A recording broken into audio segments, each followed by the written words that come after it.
I love to couple exploring with learning. And that's basically what I do and how I learn. But also this kind of hurt situation is a different kind of exploration, in my opinion. You get a chance to see things from other people's point of view right here in your own backyard. So that's the only story for tonight. So, but those of you who are in not Facebook land, but YouTube land, welcome. Happy you made it here because I've been exploring and I haven't done some of the things that I normally do. So, but tonight we have two presenters, and I don't know, did y'all flip a coin as to see who was going to go first? You go first. Okay. Okay. All right. Farai, Harold. And actually, I don't even have your bio, so you're going to come up here and take a couple extra minutes. I just know you are a nature-loving herbalist who has a passion for your kids and all things outside. And one day I am going to get some real eggs from you. And yes, yes. So see, oh, yes. All right. And so I'm going to come up and here to finish this.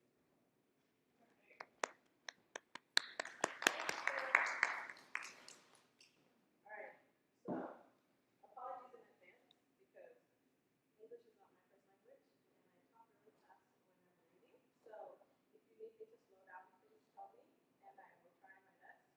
My name is Farai. I'm a birth worker, I'm a doula, I'm an herbalist, I'm a home educator, and I'm a writer.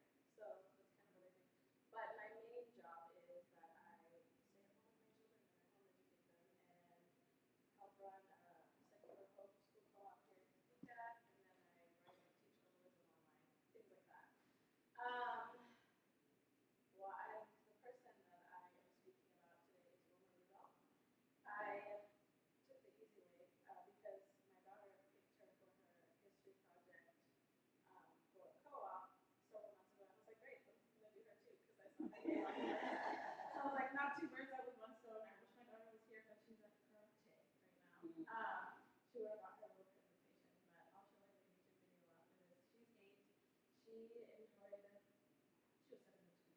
She enjoyed it, but I really loved learning about Wilma's life. I'm so grateful to you and for this because again, I'm not from here, and so I did not grow up here, and so I feel like I'm learning so much. You hear these names in the kind of global lexicon and conversation, but I don't really know in depth about several of them, and so Wilma Rudolph was one of those people who I was like, oh, great, I'm so excited to find out about her. I'm enjoying these so much. I feel like I'm learning so much. So yeah, I'm just gonna get into it. So Wilma Rudolph was a civil rights icon. She was a track star. She was a sprinter, really, a teacher, and an Olympic gold medalist. She had several nicknames. Her high school. Her high school basketball coach dubbed her as a Skeeter because she was as fast as a mosquito to him. But after the 1960 Rome Olympics, she was known as the fastest woman in the world. She emerged from the games being touted as the tornado. Italians nicknamed her La Gazella Nera, the Black Gazelle. The French called her La Pearl Noire, the Black Pearl, and as well as La Chattanooga Choo Choo. So Wilma was born in St. Bethlehem, Tennessee, which is now a part of Clarksville, Tennessee, which is where she grew up. She was born on June 23rd, 1940 to Blanche and Ed Rudolph. She was number 20 of 22 children. Yes, she was born premature and only weighed 4.5 pounds. So she grew up in Clarksville. She attended elementary and high school there. Her father, Ed, was a rail reporter and did odd jobs in Clarksville. He died in 1961, and her mother, Blanche, worked as a maid in the homes of Clarksville, and she died in 1994.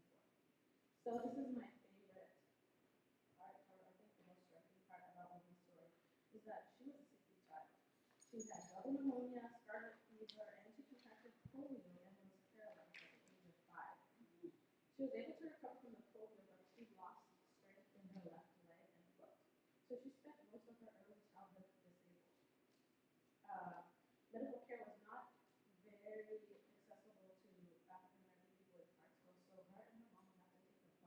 50 miles once a week to, you get the name right, Black Mahari Medical College, now known as National General Hospital in Mahari. And yeah, for 2 years, they would take that bus once a week so that she could receive medical treatment. She also had to have home massages 4 times a day from her family members, and she wore an orthopedic brace on her leg until she was 12, and a shoe. Because of the perseverance and care of her family, Wilma was able to regain her strength and walk by the age of 12 with no help and no braces. She's quoted saying, "The doctor told me I never walk, but my mom told me that I would, and I listened to my mother." I was like, "Say it, girl." She was initially homeschooled. I love that. Because of how sick she was, but she was able to attend school starting second grade. She excelled at basketball and she excelled at track in high school. During her senior year of high school, she became pregnant with her first child, Yolanda, who was born in 1958. I'm saying the year specifically because I want y'all to pay attention to just how quickly her life changed in that period between like 1958 to 1962. So yeah, so she had her first child in 1958. She went on to college to Tennessee State University a few weeks later. In college, she continued to run track and became a member of the Delta Sigma Theta sorority. I knew someone was going to say that, that's why I put that in. She graduated with a bachelor's in education and she earned her degree by doing a work study scholarship. So she worked her way through college. But how did Wilma find her way into sports? Like, how do you go from being a child who is in a brace to being a freaking Olympic medalist, right? She followed in her big sister Yolanda's footsteps in high school and started playing basketball in eighth grade. She continued to play basketball in high school where she became a starter on the team and then competing in track. She really just did track because she wasn't playing basketball. Like she did it to pass the time.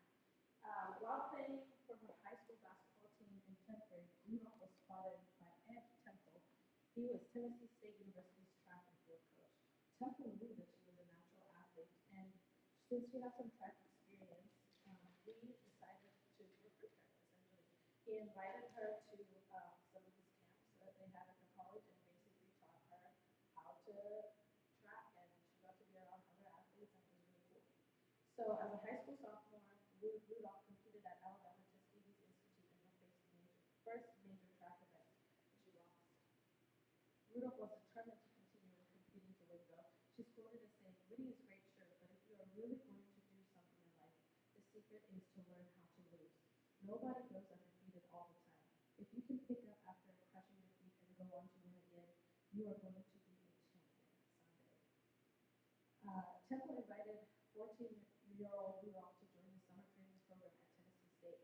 After attending the track camp, Rudolph won all 9 events that she entered at the Amateur Athletic Union track meet in Pennsylvania. And under Temple's guidance, she continued to train regularly at TSU while still a high school student. Rudolph raced at amateur athletic events with the TSU's women's track team, known as the Track Girls, and 2 more years before enrolling at TSU as a student in 1958. When Rudolph, when Rudolph was 16 and a junior in high school, she attended the 1956 U.S. Olympic track and field team trials in Seattle, Washington, and qualified to compete in the 200-meter individual event at the Summer Olympics in Melbourne, Australia. She was the youngest member of the U.S. Olympic team and one of the 5 TSU students, the Tiger Girls, to qualify for the Melbourne Olympics in the whole country. Rudolph was defeated in the preliminary heat of the event, but then she ran a relay, and that relay team won a bronze medal. So she got to take a bronze medal home. And after she returned to Tennessee, she showed her high school classmates the bronze medal that she had won, and she decided to try and win a gold medal at the 1960 Summer Olympics. So this is where so she was a sophomore in college at the 1960 Summer Olympics in Rome, Italy. She competed in 3 events on a cinder track, 100 and 200 meter sprints, and then the 4 by 100-meter relay. She won a gold medal in all of these events. She became the first American woman to win 3 Olympic gold medals in a single Olympiad. And it was the first Olympics that was ever streamed internationally, so it catapulted her into success. So she became the first woman to win a gold medal in the 100-meter race since the 1936 Summer Olympics. And then she won, those other medals that I talked about. And after all that, she was hailed throughout the world as the fastest woman in history. In 1960, the Rome Olympics launched Rudolph into the public spotlight, and the media cast her as America's athletic leading lady and queen, with praises of all her athletic compliments as well as her feminine youth and poise. But that's not all she was about. She definitely did not want to just be remembered as a runner. So when Rudolph returned from Rome and her European tour after the Olympics, she came home to Clarksville, and they wanted to celebrate her with a welcome Roma Day on October 4th, 1960, and it was full of festivities. And initially the parade was meant to be segregated, and she said, "You're not going to see me there. It's going to be segregated." And the city of Clarkston relented, and after her insistence, the homecoming parade and the banquet became the first fully integrated municipal event in the city's history. And an estimated 1,100 people attended the banquet in her honor, and thousands lined the city streets to watch her parade. Um, so her gold medal victories propelled her to become one of the most highly visible Black women across the United States and around the world. And it also gave an enormous boost to the track circuit in America and made it, track more accessible for women of color, children, Black children in the country. So it was pretty cool. And she competed in several prestigious races post-Olympic success, but at the age of 22, she retired at the at the peak of her career. And she explained when she retired that she wanted to leave the sport when she was still at her best. And even though she flourished as an athlete and was beloved by many, neither the media or any big agencies endorsed athletes like they do now. So she was still struggling. Keep in mind, this was her sophomore year in college. She was still doing work study. She was still having to pay her way. She was a mom. She was a single mom. She had a lot going on. And so it wasn't very lucrative. And I just loved how she kind of kept her eye on the prize. And she was like, as much as I love doing this, realistically, this is not supporting me. This is not supporting my family. And I know how capable I am of doing other things. And so I'm going to set this down. So yeah, even though after setting records in the Olympic Games, she did not earn significant money as an athlete. And so she shifted her career to teaching and coaching. So she got her degree in elementary education from TSU, and she's quoted saying, "I knew that whatever I set my mind to do, I could do it." And so she began as a second grade teacher at Cobb Elementary School in Clarksville, where she attended as a child, and she coached track at Bird High School, where she had once been a student herself. Roma then went on to become a civil rights icon. In May 1963, a few weeks after returning to Africa on a government-mandated trip, so she was traveling, being a ambassador, kissing babies, shaking hands, and doing all this cool stuff. She participated in a civil rights protest in her hometown of Clarksville to desegregate one of the city's restaurants. Within a short time, the mayor announced that the city's public facilities, including its restaurants, would be fully integrated. Rudolph moved several times over the years and lived in various places such as Chicago, Illinois, Indianapolis, Indiana, St. Louis, Missouri, Detroit, Michigan, California, and Maine. In addition to teaching, Rudolph worked for nonprofit organizations and government-sponsored projects that supported athletic development among American children. In Boston, Massachusetts, she became involved in the Federal Job Corps program, and in 1967 served as a track specialist for Operation Champion. In 1981, Rudolph established and led the Wilma Rudolph Foundation, a nonprofit organization based in Indianapolis, Indiana, that trained young athletes. In 1987, Rudolph joined DePaul University in Greencastle, Indiana, as the director of the women's track program and served as a consultant on minority affairs to university presidents. So as for her romantic life, she dated Cassius Clay, aka Muhammad Ali. But in 1961, Rudolph married William Ward, a North Carolina college track member. They divorced in 1963, and then she married Robert Aldrich, who she fathered her first child, Yolanda with. She went on to have 3 additional children, but divorced after 17 years of marriage.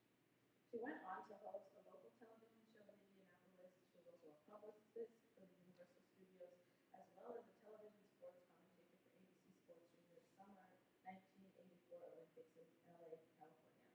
And she got to light the collar to open the Pan American Games in Indianapolis in 1987 in front of 80,000 spectators in the Indianapolis Motor Speedway. In July 1994, shortly after her mother's death, Wilma was diagnosed with brain cancer and throat cancer. Her condition deteriorated rapidly, and she died November 12,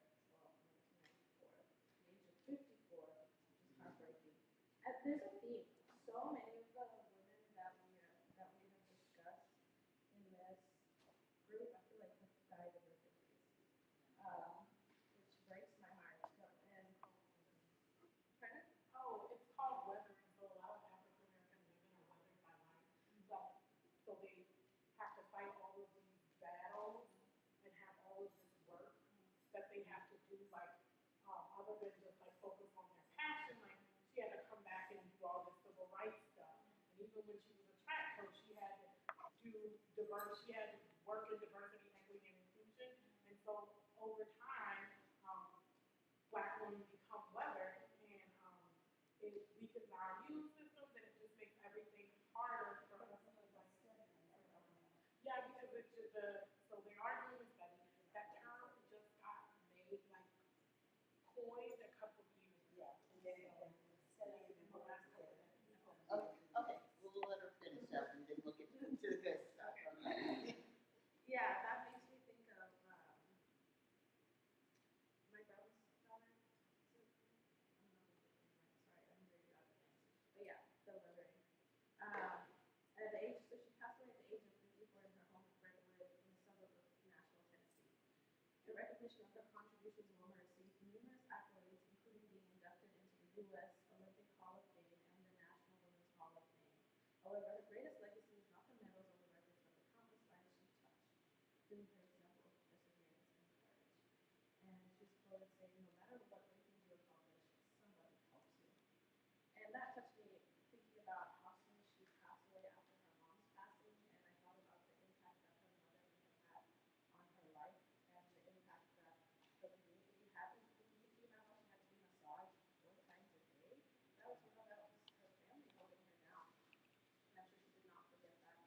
And you can see that in the legacy that she had and what she built. She has some great quotes. She had such a fierce spirit, and I admired how much she sat with the idea of failure and being propellant. You know, because I am a homeless kid and I'm with my kid all the time, I would constantly say, practice makes progress. Practice makes progress. And I feel like that's something that Wilma Rudolph embodied, you know, because she failed and she got back up and she was like, I'm going to keep at it. And so, yeah, great question. Yeah, any burning questions? I guess the part where you said her mother, she died shortly after the Olympics. Yes. Her mother? Her mom was old. I don't remember how much older, but also her mom had 22 children. But they passed away. Yeah. Well, no. No, I'm misquoting you. Sorry. No, her dad had 2 marriages. Her dad had 22 children, but her mom had a yeah, not she didn't give birth to all 22 of us. But obviously we know what birthing has, we know what birthing has on women. So this person said, my mom has elderly. Mama was only 54 when she died though. I love the line, or you could say it again, learning to lose. Oh, Yes. I like it. Practice makes progress. Practice makes progress. Yeah, I love that one too. I love it's probably specifically that. Winning is great, sure. But if you are really going to do something in life, the secret is learning how to lose. Nobody goes undefeated all the time. If you can pick up after a crushing defeat and go on to win again, you are going to be a champion someday. Yeah. How do you learn how to lose? I think that's what I'm taking away from that is learning to lose is not easy. And our society does not encourage it either, right? We are taught that winning is everything, and if you're not a winner, well, there you go. If you're not a winner, then you're definitely a loser. But how do you do that gracefully? Or is it really even losing? Is now what I'm kind of curious about is what it, who gets to decide what losing is? I don't know. I just throw questions out there. And I think we have to really talk about too much. Okay.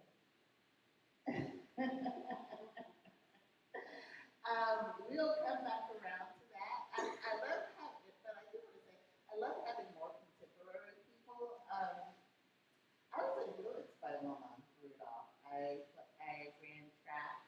I did not realize that she was really of just the generation before me.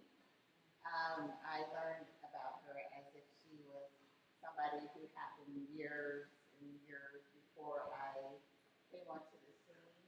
So being a black child in Wichita, Kansas, participating in sports and being a woman is it's during the early 1970s. It's actually more of a rarity when you're starting to play in organized fields of sports. And I played soccer of all things. So I really was like one or two on the field. And I think something about that learning to lose really resonates with me in soccer and other such things. But I'm not going to dwell on that right now while I process that. I did drag Rosetta. Next up, we have Rosetta Webb, and Rosetta is her own moment. I've known Rosetta for a few years now. We met at the library. She is a lover of learning as well. She was researching her family and then to pick a room, and then she would just sit and chat with me. And she has had actually a very fascinating life, so I hope she says a little bit more in her introduction of herself, since she didn't provide me with one.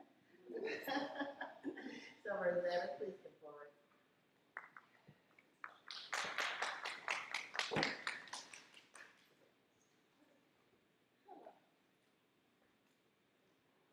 My name is Rosetta. Last name Webb. Everyone calls me Rosetta. And my disability power. Let's see here. Well, I can just,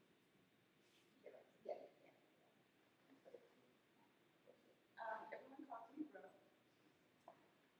And am I pregnant? Yeah, just like it. Okay. Again, everyone calls me Rose, and I've been in Topeka most of my life off and on. Married, children, grandmother, great-grandmother, veteran.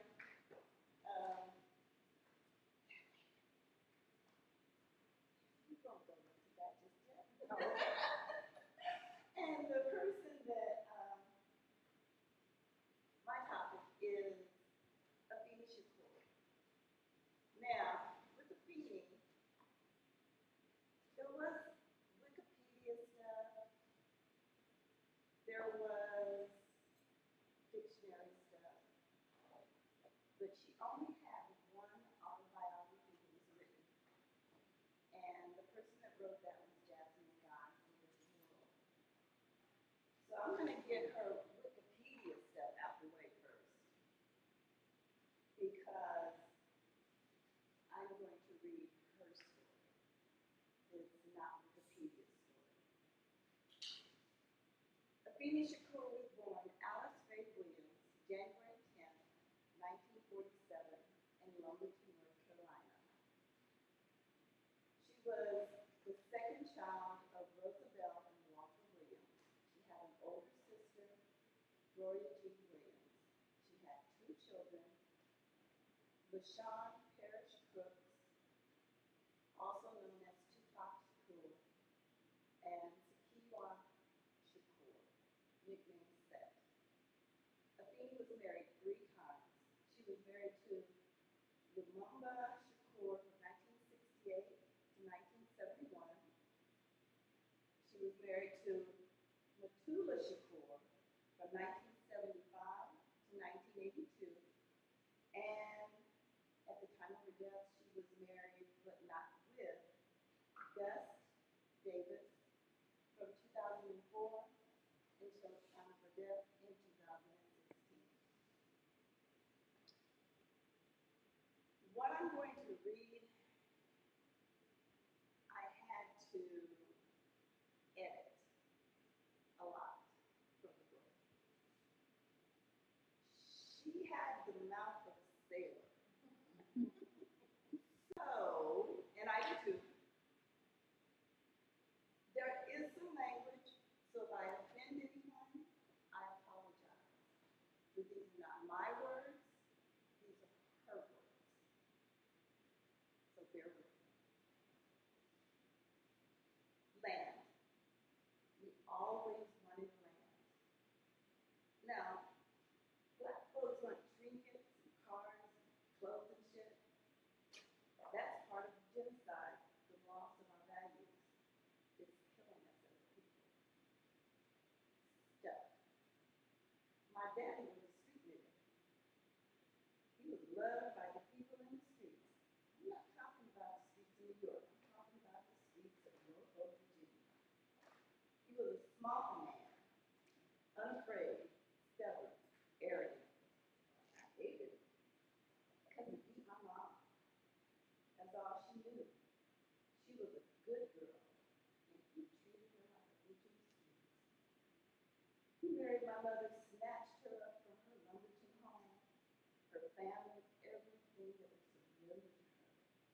left her lost in the city.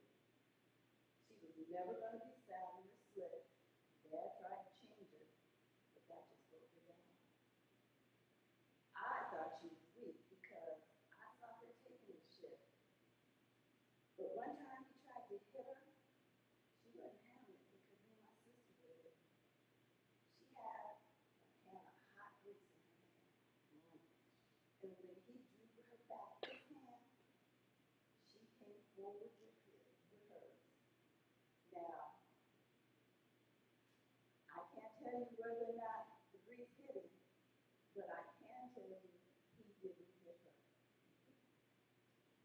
Next thing I knew, Uncle Bob was at the house and took all of us back to London. My understanding of their lives doesn't make what they did right, but I accept what happened. I accept what happened to my dad. I accept what happened to my mom. And acceptance is a very important part of my survival. I realize that they did the best they could. I'm not mad at them for that. And that's good because I've been mad a long time. Most of my life. Mad of the road. I was 11 when we left Lumberton. We went to the South Bronx. The Bronx. South Bronx. And you don't understand the whole milk and honey concept we had going on like growing up north back then. We called it being country, up the road. When my mom went up the road, she stayed with her cousin Lorena in the Bronx. She got a job at a lampshade factory, which she sent for us. I got there in the summer of '79. I soon learned to disengage. I was determined was nobody gonna mess with me.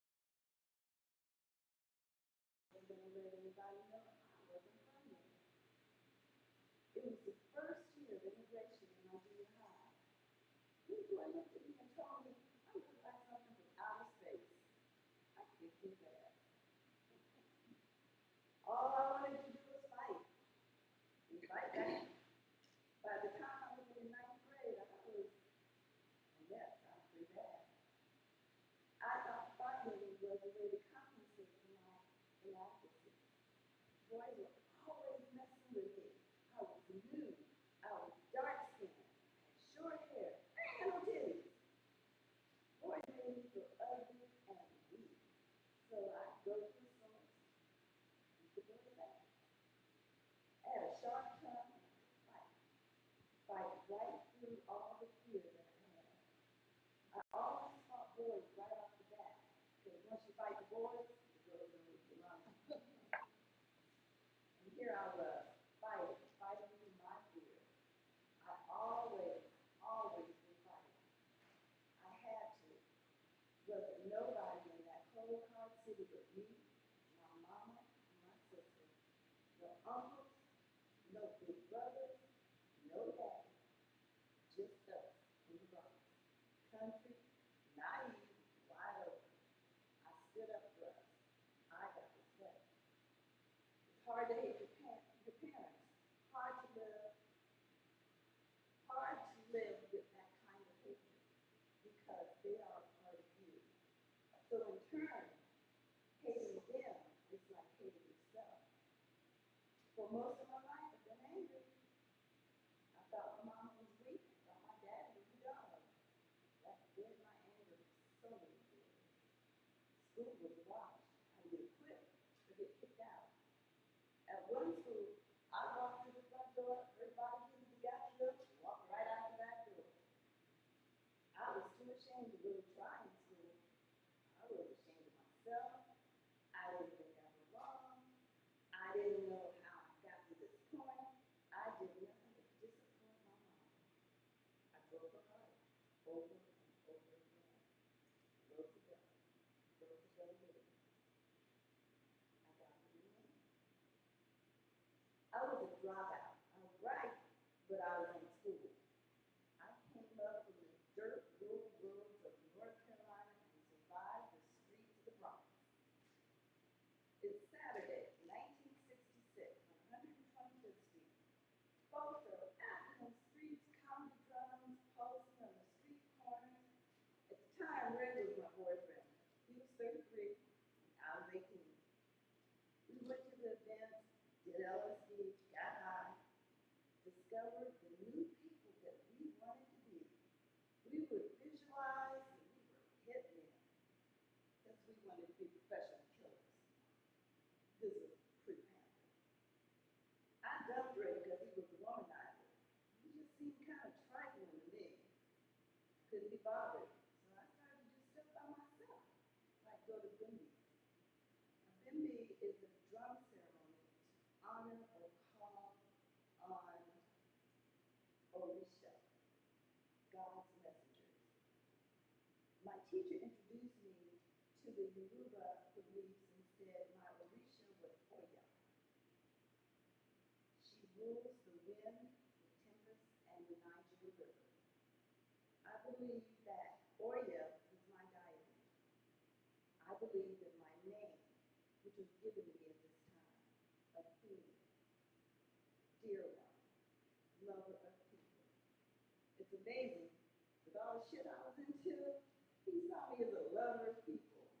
But this was the rebirth from Alice to Athene, into the party. It's Saturday in Harlem, Bobby Seale is in town. Anybody on the corner of 7th and 25th has spoken. Malcolm X, Marcus Garvey, Jomo Kenyatta, all once spoke at that corner.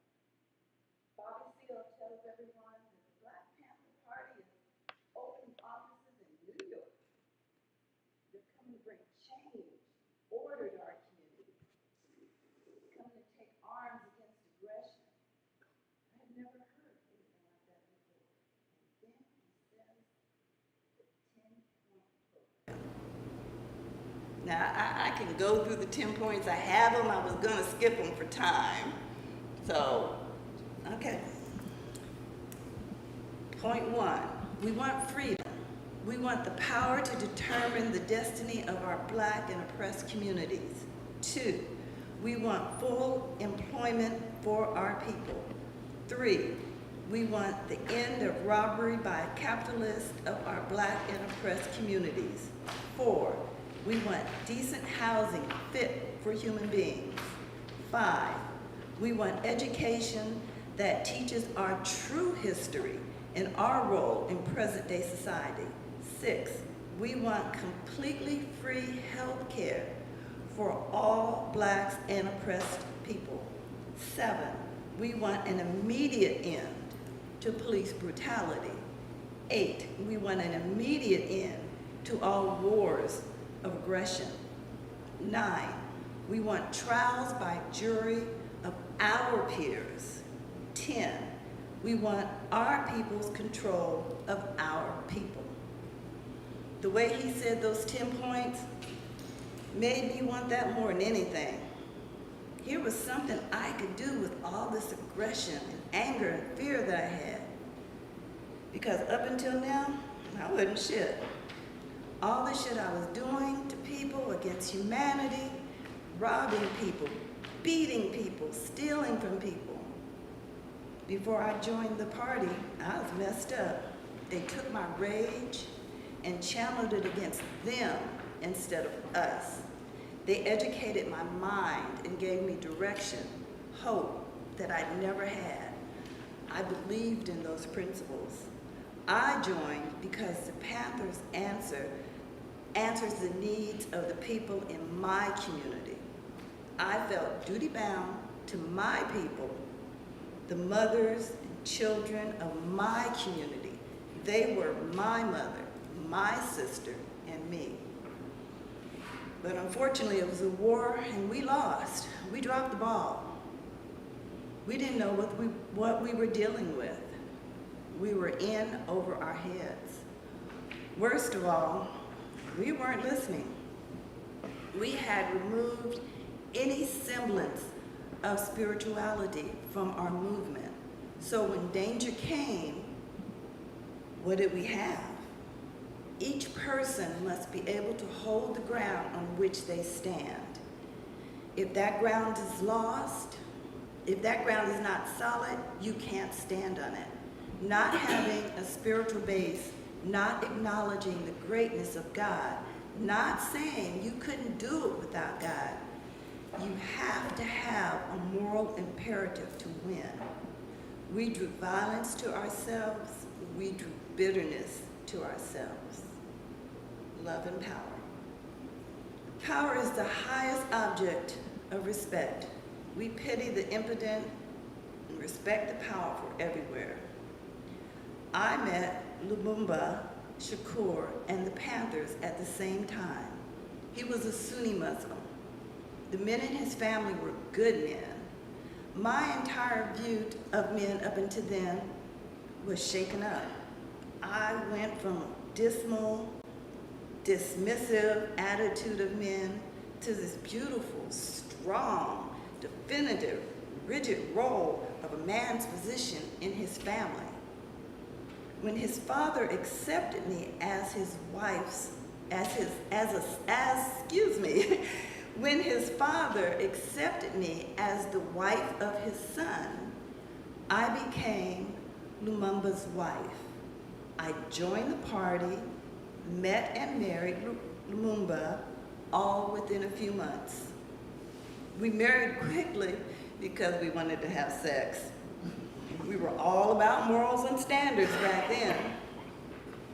To be married in the eyes of Allah, he just had to proclaim in front of a witness, this is my wife, this is my wife, this is my wife. And just like that, I became a second wife, the second wife. He had a first wife. I was the second wife. Once I read the Quran, I saw what a perversion this whole ceremony was.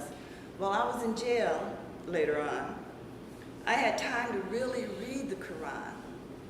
Rules of being Muslim and married as a Muslim, yeah, he didn't exactly follow these rules. But we had a lot in common. We both had good minds and came from the streets.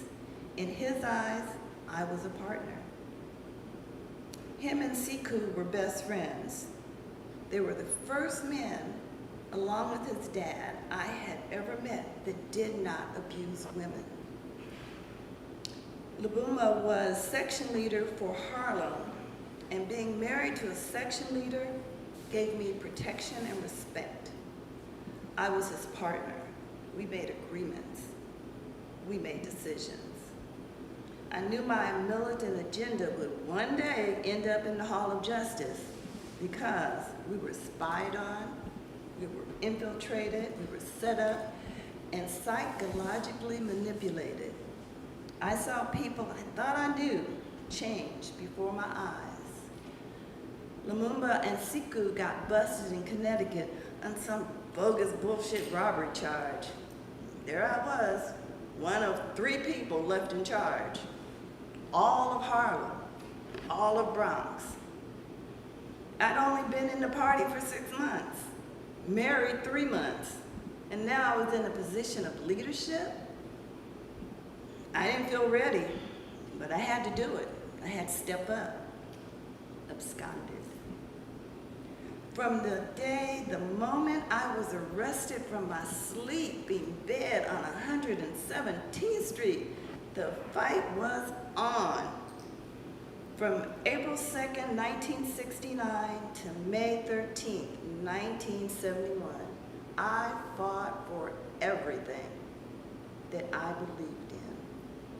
The state versus Afeni Shakur. There were 21 of us up on charges. Each of the 21 was charged with 30 counts of conspiracy. If found guilty, we faced a total of 350 years in prison. Conspiring to murder, conspiring to arson, conspiring to bomb I cannot say this word, Abercrombie and Fitch, Alexander's, the Brooklyn Botanical Gardens, and Bloomingdale's. We were enemies of the state. Well, first off, they gave me this woman lawyer with this squeaky little voice, and I said, oh, hell no. She cannot represent me sounding like that. Shit, the judge wouldn't even be able to hear her objections. Not with that little bitty squeaky voice of hers. And I was young, I was arrogant, and I was brilliant. I wouldn't have been brilliant, though, if I thought I was gonna get out of jail.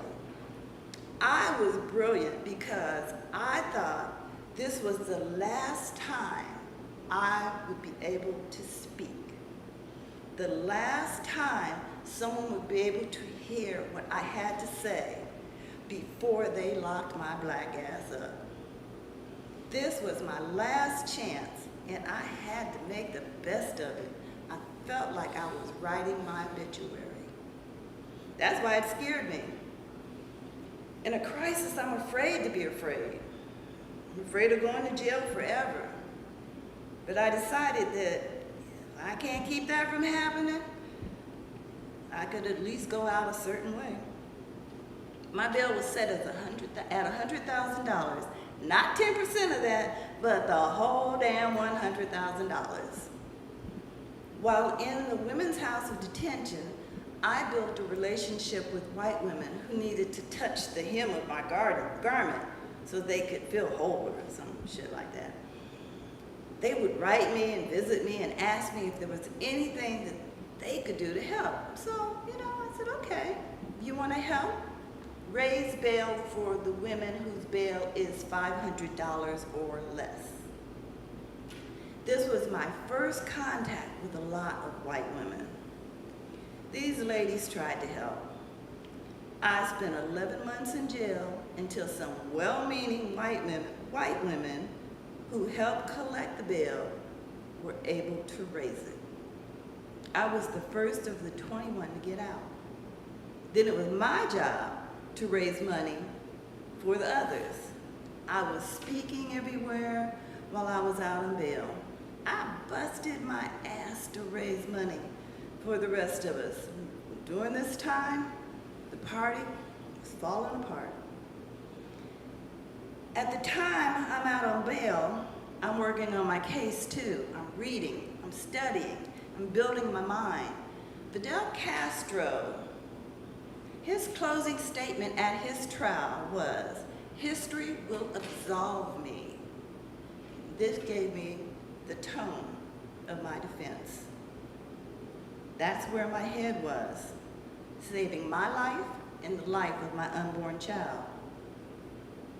Yeah, I got pregnant while I was out on bail. I thought I was gonna spend the rest of my life in jail. I thought I was going to jail for 312 years. That's what they said I was facing. So I wanted to leave something here. That's why I wanted to have this baby.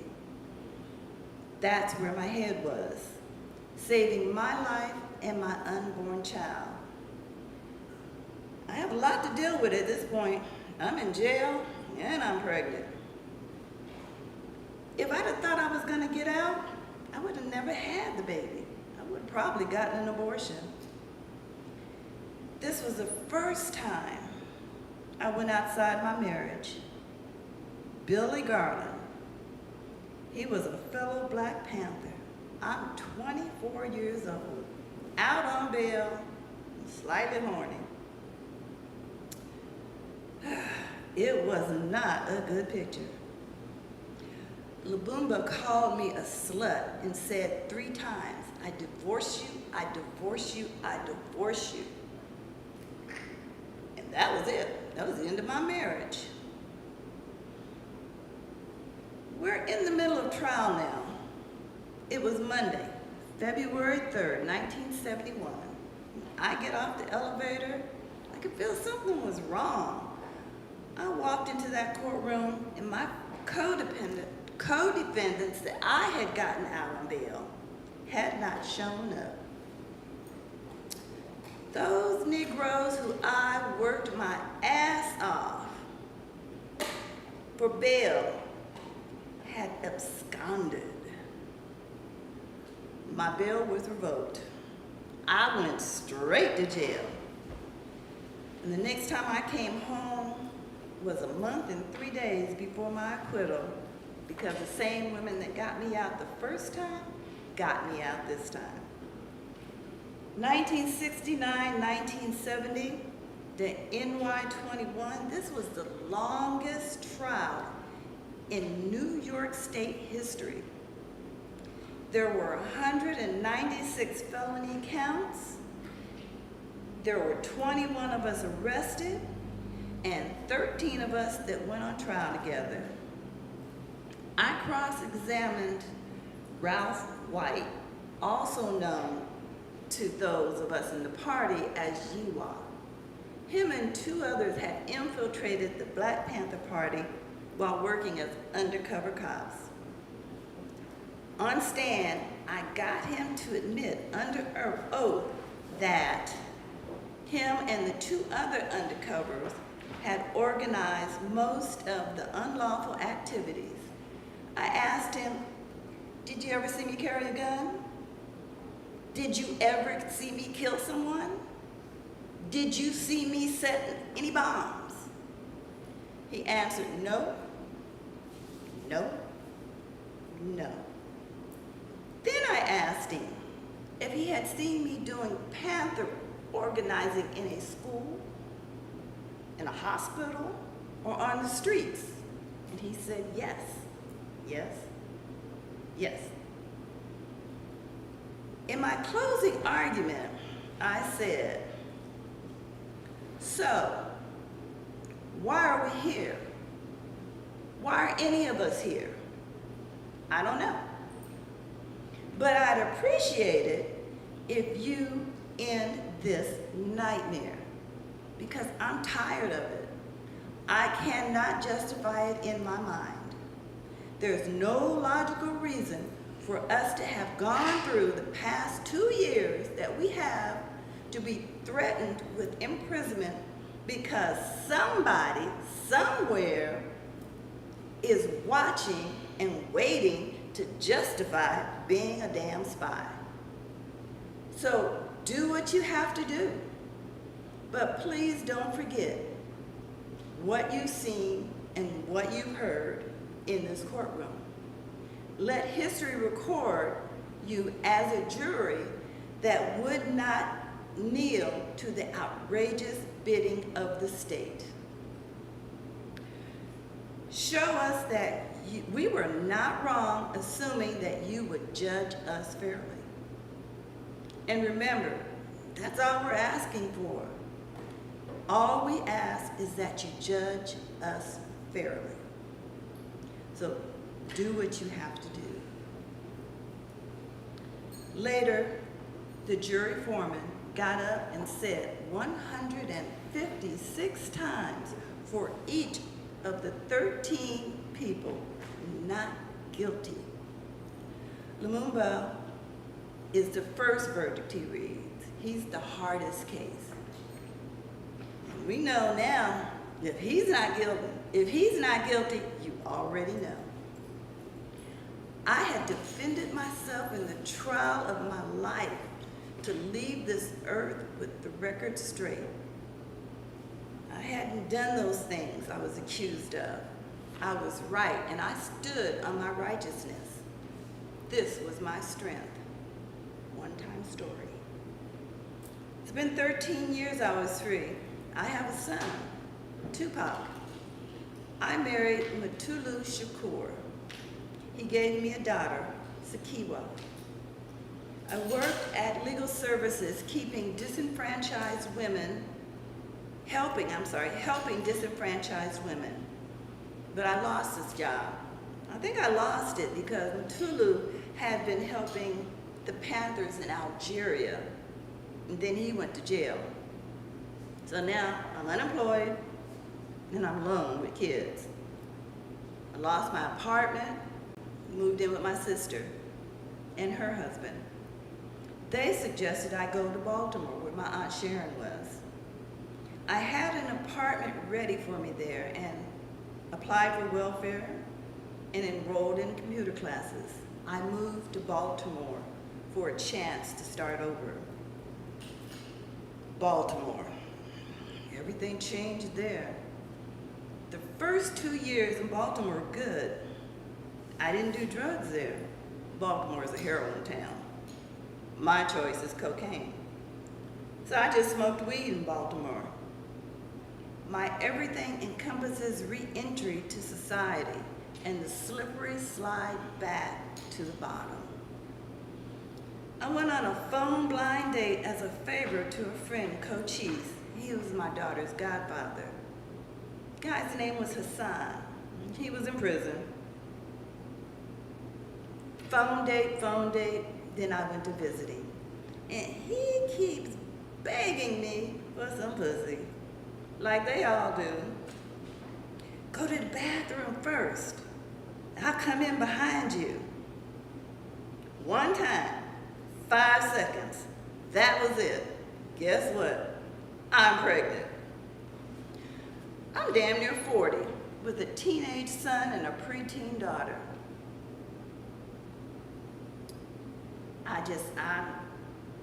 I'm at a loss for words for myself. I told Hassan, and he said, "Oh, baby, we can get married." He even had a ring made in the jail metal shop. We took all the steps to marry. Blood tests, paperwork so I could get my name legally changed. He even sent me money for furniture in my new apartment. But I also bought him drugs. One day, I was bringing him drugs. There was another woman there. His real woman. Shit. Ain't nothing worse than being played by a nigga in jail. I hated myself. All I wanted was an abortion. The first time I went, they told me I had fibroids. They didn't feel it was safe for me to have one. And I was 3 months gone. Then they sent me to someone else. Same shit.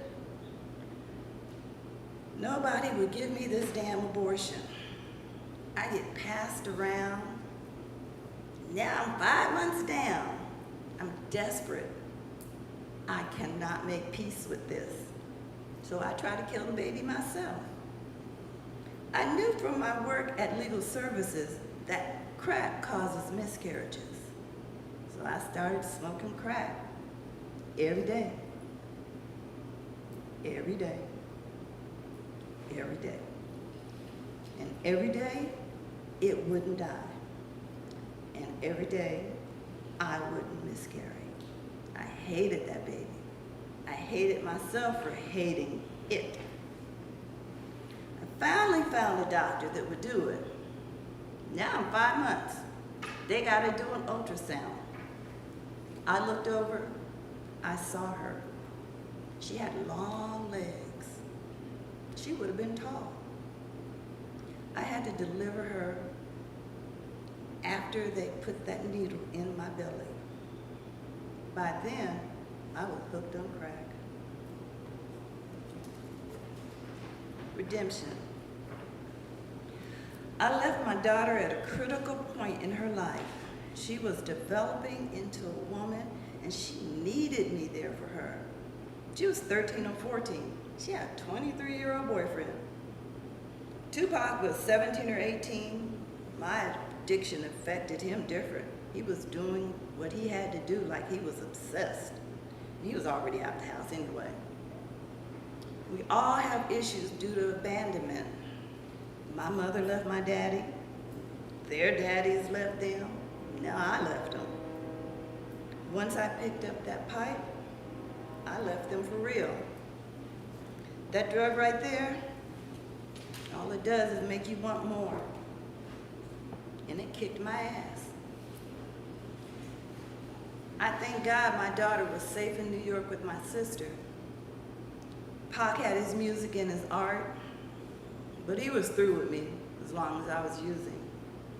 I would bring him down and he couldn't afford that. They were both safe without me. I was the one not safe. I had to get home to New York and my family. I was dying. I wanted to die at home. My sister Glo sent me money for a bus ticket. I smoked it up. That's what addicts do. I called Tupac. He met me at the bus station. He wasn't giving me any money, but he did buy the ticket. It was December 1990. I was surrounded by 5 suitcases, everything I owned. The bus broke down several times. I had no money to eat, but the kindness of strangers fed me. When I finally saw my family come down those steps of Port Authority, I felt a little human again. Because see, I had ceased to feel human. I didn't know who I was anymore. I got on welfare, gave Glo and Tommy most of my money. I kept a little bit back to get high on. My brother-in-law Tommy told me, if you're gonna get high here. Don't go out in them streets and get high. That's what I did. I have 5 more months of smoking crack in my sister's bathroom. 5 more months of blowing smoke out her bathroom window. 5 more months of sucking on that pipe. Then AA finds me. It was the 20th anniversary of the New York 21 acquittal. They were having a little get-together, but I didn't want to go. I was done with the Panthers. The Panthers didn't follow me into the world that I live in now. Ollie Bay, who had been one of the 21, insisted that he picked me up and took me to Connecticut, and I spent the night with him and his wife. The next morning, I saw Tommy, their daughter. She walked past the guest room, and I hadn't seen her in 20 years. That girl had been through some mess. She had been raped.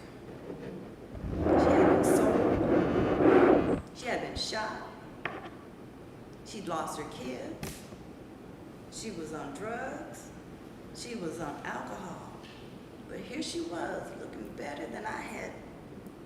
Couldn't even imagine her looking. I asked her where she was going this early in the morning. She said, I'm going to a meeting. You want to go? I said, sure, why not? Turned out, it was a AA meeting. That night, we went to another one. They start by saying, my name is so-and-so and I'm an addict. When they got to me, I said, my name is Afeni and I'm just here. I heard someone say, I should get a sponsor. And I thought, well, hell, maybe a sponsor is a secret.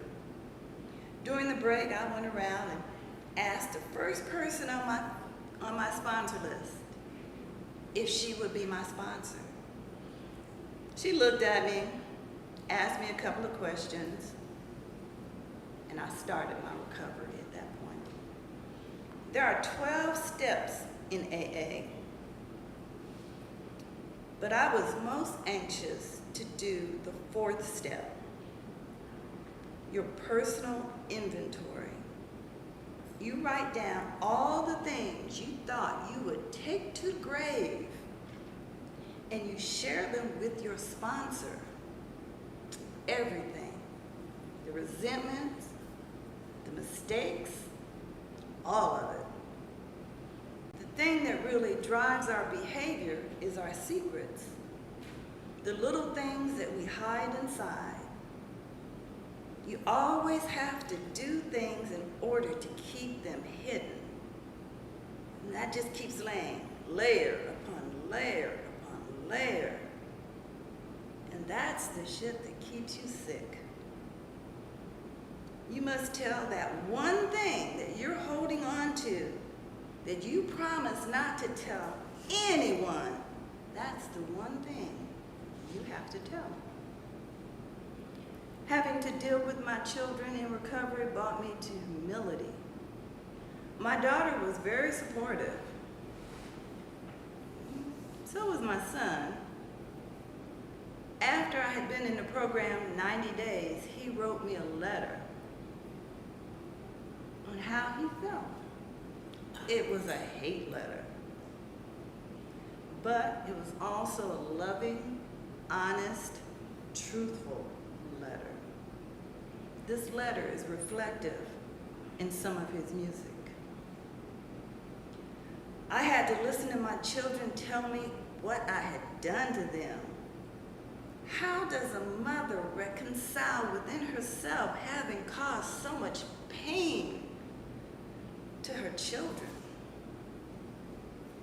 I also had to be willing to make amends. Amends is something more than just saying, I'm sorry. You have to admit what you've done and acknowledge it. This is about them, my children, my sister, my family. They didn't have anything to do with anything. Whatever they did, whatever they said after I was done, I had to accept it.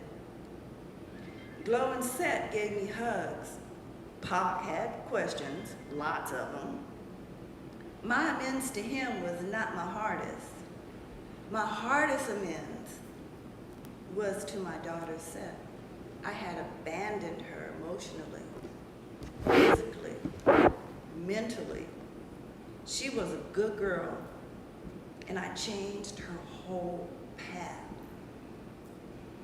She became a pregnant teenager.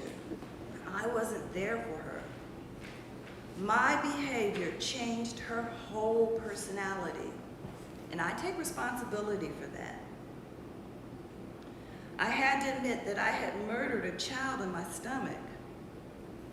I wanted them to put that needle in my navel and stop the heartbeat of a living being. I had to ask God to forgive me for that. I had to ask that child to forgive me for that. The best thing about when Pac died is that he had 5.5 years of his mother being healthy, healthier than I had ever been, healthier than before I was using. We had a much healthier relationship. When I lost my son, I had to remember I had a daughter. I had grandchildren.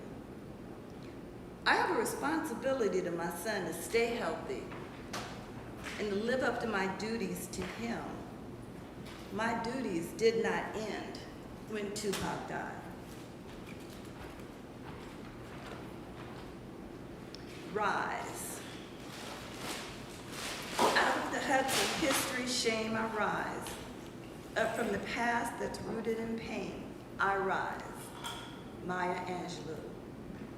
The following statements are written by Jasmine Guy, who wrote the autobiography of Afeni Shakur, The Evolution of a Revolutionary. The idea that this woman, once labeled an enemy of the state, once accused of conspiracy, of bombing, now flies the American flag from the front porch of her home in Stone Mountain, Georgia. I see Afeni find her purpose, this time without anger, this time with humility, this time connected to God. This time she thinks before she acts.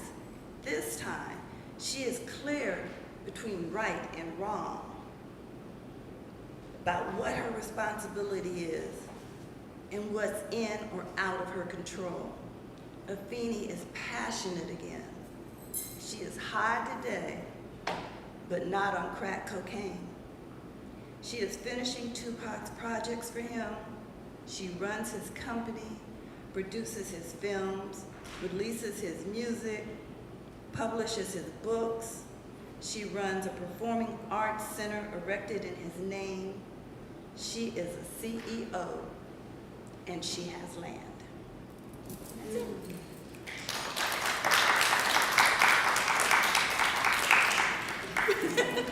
Questions? If you got questions, I got the Wikipedia still. Are there any burning questions right now? What about your history? Okay, I met Afeni Oh, in 1968.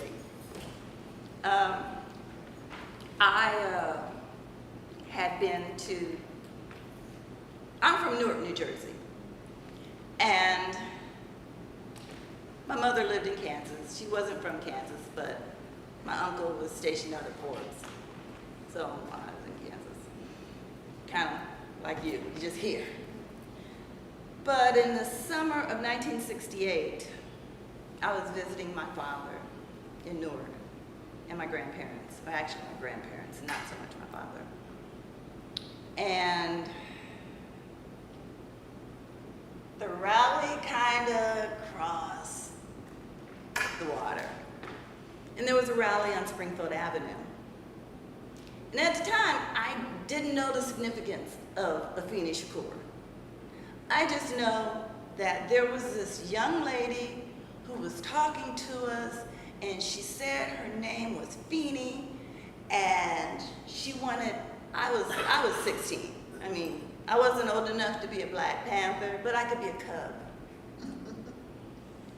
We helped with the kids in the neighborhood. We helped with the breakfasts. So, yes, I did get a chance to meet her. I didn't get a chance to talk to her, but I listened. And some of the things that she said that she felt when she heard Bobby Seale, I felt when I heard her. And a little later on, Springfield Avenue broke loose and I got arrested. And I did not know up until 8 years ago that I had a felony on my police record. How'd you get in the military? Thank you. Yeah. Ex-military, back to back. Yes. Now, 8 years ago, no, maybe not 18, maybe 18 years ago, because I've been out, retired for 7, I worked there 11. So let's just say 18 years ago, before I started working at Core First Bank and Trust. No, it wasn't. I was trying to get a job at the police department. No, I take that back. No, I wasn't. I was trying to buy a gun. Yes, you told me that. Yes, I was trying to buy a gun. And they told me I couldn't buy a gun because I was a convicted felon. And I thought, I have 37 years in the military. I'm retired from Southwestern Bell, AT&T, and I work at a bank. How can I be a convicted felon? Why didn't anybody catch this? The lady looked and she looked and she looked and she looked. So finally she asked me, and it took a couple of weeks of me going back and forth with her.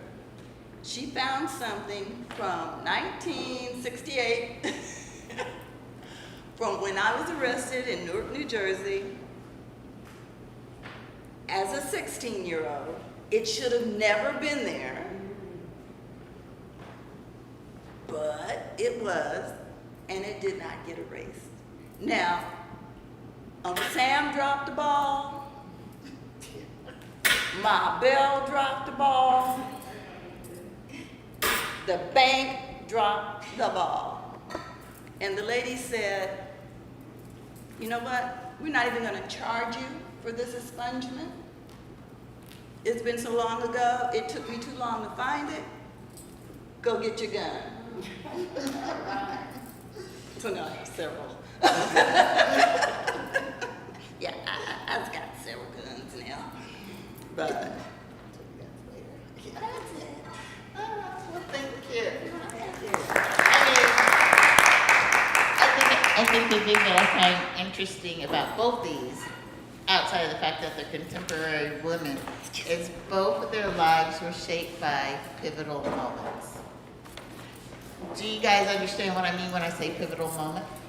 All right, you're shaking your head. Tell me.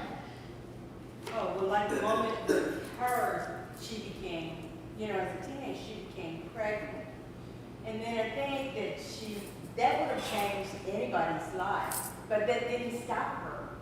That she continued to progress. She didn't, and then even when she decided to retire at an early age, 22, that didn't stop her. So she just continued. So there were those pivotal moments in her life that made her progress to keep going and keep, no longer struggling, but looking forward toward whatever goal she wanted to have. Exactly. I mean, in history, we define pivotal moment is when a person, thing, or something has a choice to make. And from that choice is how your life is going to move. And Athene's life, it felt like, from the way you read it, was a series of pivotal moments. Even Wilma's life was a series of pivotal moments. So how we handle our pivotal moments really defines who we are and where we're going next in life, is what I started to feel like. I was trying to think of some of my pivotal moments, and just to be real honest and out there, I can remember standing in the front yard in a Girl Scout camp to the man I was married to, and I told him, I'm going back to school and I'm going to divorce you. Right? That was my pivotal moment. That's when I decided my life needed to change. And I knew two things at the very minimum I needed to do. And it took a while, don't get me wrong. I was like a grad school student for a good 6 years for a 2-year program, right? It took me probably another 5 or so years before I got that divorce. But when you look at my life then, and you look at my life now, I travel the United States, right? I move about freely as I choose and as I want to. So I want you to kind of think of some of your pivotal moments and really kind of also tie that in with losing. Because in order for me to have that pivotal moment, I had to lose some things. I had to lose the husband, I had to lose security, I had to lose a lot of things in order to move forward. And I think I'm wondering if that's also kind of what she meant when Wilma said, you have to learn how to lose. You really have to learn how to lose and let go, and sometimes in order to move forward, right? And those things are surrounded by pivotal moments. So this is when we normally have announcements. I know someone has got an announcement. So if you want to come up, thank you guys. I forgot to say that. Thank you. Thank you like both, that t-shirt. both for doing this tonight. It was wonderful. I loved hearing you read her life stories. I had to cut a lot out. Well, that was okay.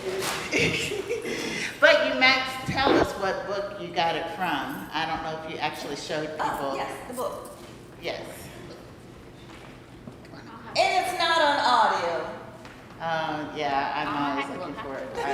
I'm always looking for it. And did you have a particular source that you used? No, I just used the internet. There's so many Wilma Reed Rudolph research about the documentaries about her life, stories.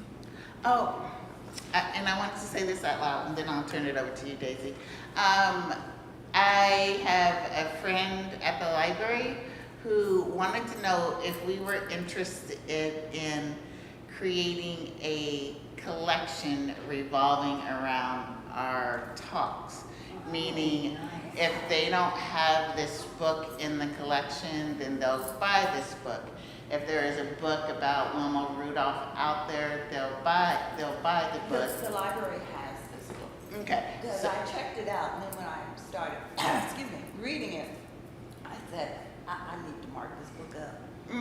yeah, I get that too. So consider that if there's any interest in that, either shoot me a message or put it on the Facebook page for those who are in the audience right now on virtually.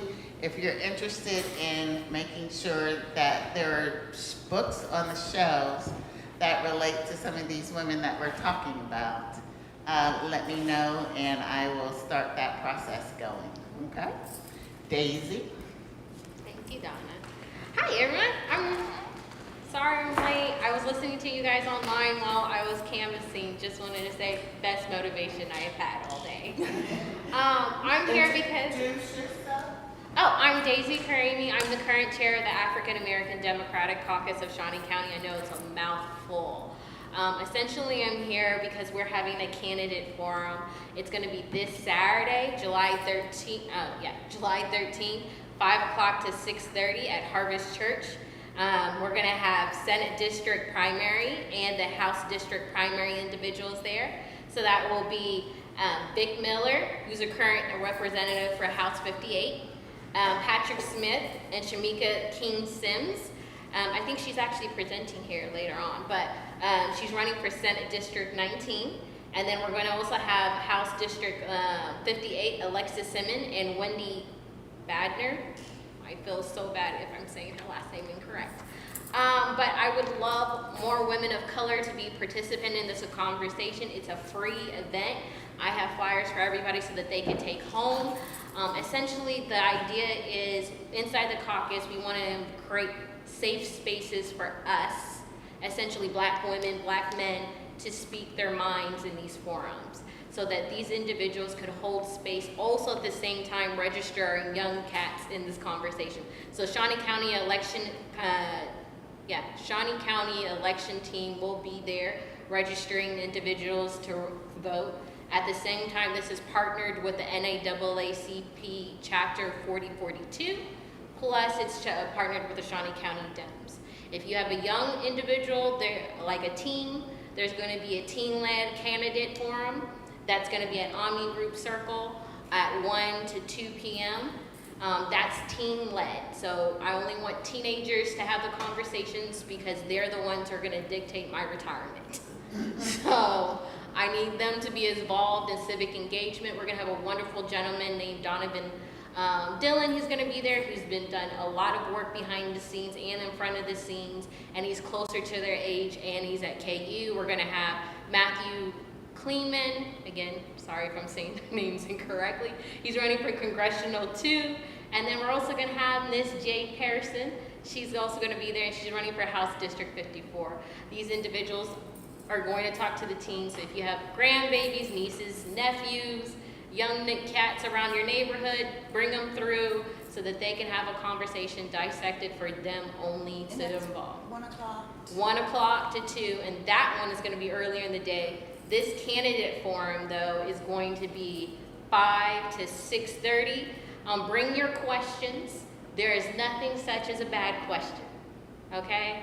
I don't mind what you say unless you come there and you ask me when the food's going to be placed. I don't have the answer for that, okay?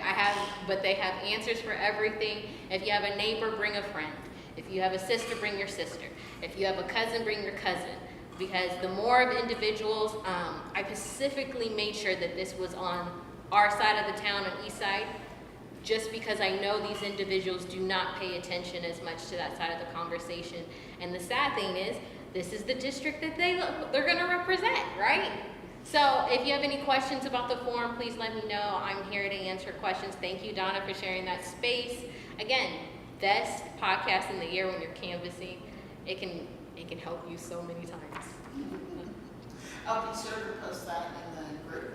Oh, definitely, I will And I'll do put it that. on my Facebook page. Oh yeah, there is a social media. If you go to the caucus page, there's an event page, there is this forum, there's more information. I think people have been trying to share it as much as I possibly can, ask them as best they can.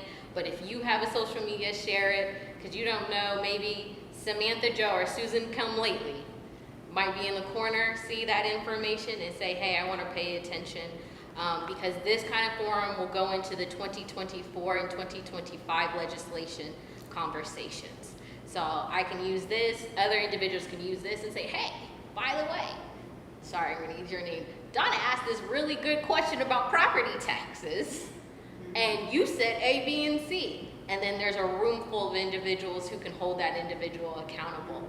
Or it could be in a sense of like, by the way, this is the time for you to register if you're curious about, what is it, Project 2025, right? And I see that all over social media. I'm telling people over and over, this is not the first time this manifesto has came to be. This has been a manifesto since Bill Clinton. This has just been renamed, rebranded, and new groups and new generations to participate. So if you want to see real, actual change, come to this forum and that conversation, right?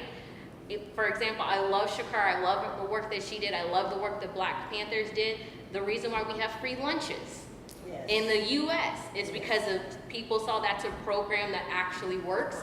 That social program can be implemented throughout the state. And if you look at Project 2025, one of their number one themes is to cancel their food, right? Our babies need to make sure that they're eating in school so that they can understand all the information that's diagnosed. Now, there should be a better quality of food being provided. That's a different conversation. But these are individuals who can affect that scenario too. Especially Senate District 19, we're currently, I might be off logistically, in the district even in this particular area. So, I don't want to run you guys off because you guys had a beautiful thing and I could talk about this because I'm talking at doors all day. So, thank you. You said you had posters? Yes. Flyers? Yes, ma'am. Donna reminded me to remind you all that last month I released my zine. It's just a compilation of some of my herbal recipes and poetry and short stories. And it should be available at Round Table by the end of the month. So you can pick it up there. But I also have business cards and it's available on my website. I'll take a picture of one. Okay. Thank you. Just hand that back to me.